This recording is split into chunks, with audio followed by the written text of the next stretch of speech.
या अल्लाह या करीम या अज़ीम या गफूर या शकूर या वदूद।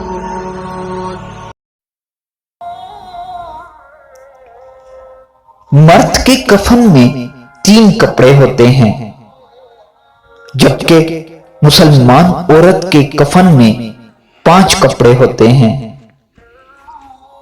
2 जायद कपड़ों में एक स्कार्फ और दूसरा सीना बंद होता है।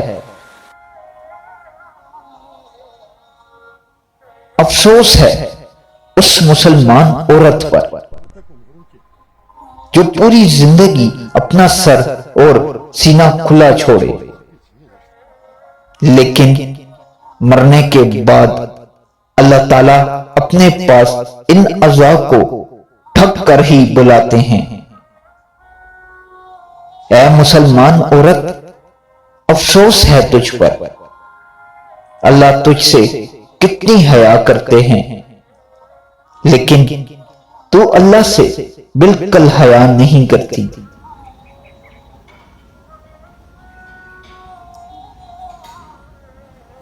अच्छी बात फैलाना सदका जारिया है।